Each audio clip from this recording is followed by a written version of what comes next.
like making jokes to them, and they don't think anything of it. And I do the same as well, except it becomes different when there's someone else who you didn't intend on hearing the joke to become involved. For example, I have this friend named Sam, right? And we've been friends since we were 13, and we'll go around and we'll talk and we'll make jokes. And ever since I was 13, my favorite joke is telling him that he looks like Remy the Rat from Ratatouille. I will non-stop tell him this every time we see him, except if his dad walks by one day, and his dad doesn't have a good sense of humor, if he walks by one day and I call Sam Remy the Rat, I don't think I'll be seeing Sam much longer.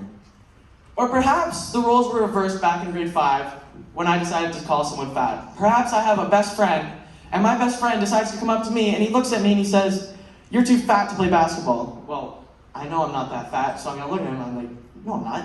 And we're friends, so it doesn't really make a difference. But knowing middle school teachers, they do not want to see anyone get excluded. So what happens then? Well, basically, the teacher hears me getting excluded, and we're taking an unnecessary trip to the principal's office for no reason. In both of these cases, they were harmless, meaningless jokes, but there was somebody else involved who ended up taking offense to it or getting someone in trouble.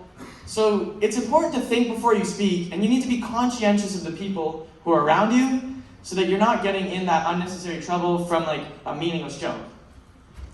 But the table turns as soon as you want to actually harm someone. As soon as you want to use your words to go after someone and make them feel bad about themselves, that's when it starts to get bad. A year after I told the guy that he was too fat to play basketball, I had a hockey coach. This hockey coach had his son on the team, and you can imagine that sometimes there's a classic case of a coach's kid, and this was one of them. All he cared about, not more or less, was his son getting ice time on the team. I would often carpool with him, and we'd go to and from practice, and me and the coach would sit there, and his son